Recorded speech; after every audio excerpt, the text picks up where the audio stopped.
Jake Brandon here with Coug Connect. We've got two guests with us. We've got Trevin Knell and Skyler Halford, two awesome BYU players. Really nice to have them in studio with us. Let's start off with Trevin. Trevin, tell us a little bit about yourself, what position you play, what high school you played at. I know you transferred, right? You had a transfer, exactly, yeah. sort of. Just tell us your story about you and how you got to BYU. Okay, so I'm Trevin Knell. I grew up in North Salt Lake, so I went to Woods Cross High School.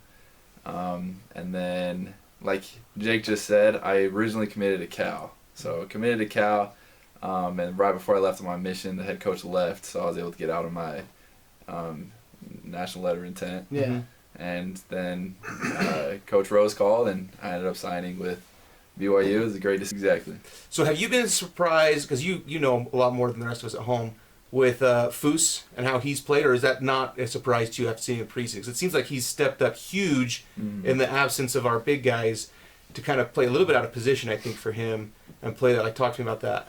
Well, he's a 6'6" center. Like, it's incredible what he's doing. Like, yeah. He's going against 7-footers, and he's, I don't know, like 240, 245. Like, he's a big dude. Yeah. But he's like the most humble, like so nice. Yeah. And just like where he comes from, he's like a little gentleman everywhere. And he doesn't swear. He just is like a good kid. Yeah. He's religious, right? He is religious. He's Muslim, so it's super cool to like learn his religion.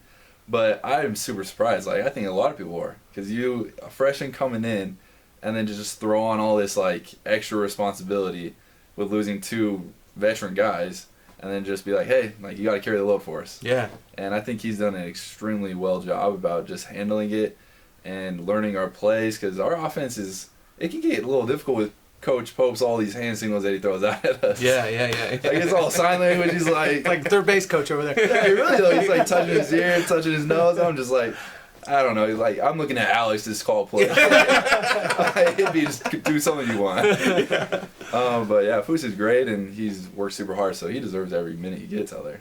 Yeah, that's awesome. Like freshmen, I mean, I just have to say, to add to that, like, playing with freshmen, and they would always say, coaches, like, okay, it's time to be done being a freshman, like at the end of the year, you know, like exactly. You're a sophomore now. They used to always say that to our freshmen, but like that point came way earlier way too early. For those Yeah, guys. yeah. And most freshmen, Tiki like, and him both, yes, right? Like, both of them just thrown into the fire, and they, like, I think exceeded everyone's expectation as what a freshman should be, you know, expected to do. But yeah, like, that's been a big boost, and kudos to those two guys for I almost being wonder able to fulfill that. Yeah. I almost wonder, maybe this is wrong.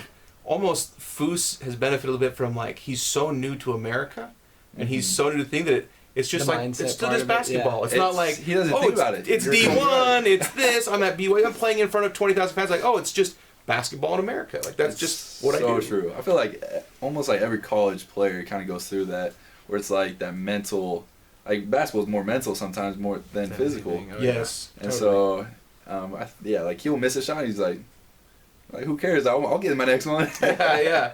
And like, I think that's well said. Short-term memory, got to have it as a shooter, as a player. It's like Coach Rose used to always say, next play. I mean, you know, next play, and it's like, really is. You can't dwell on the past. You just got to be in the moment and move on to the next thing. And if you can do that, you can be successful.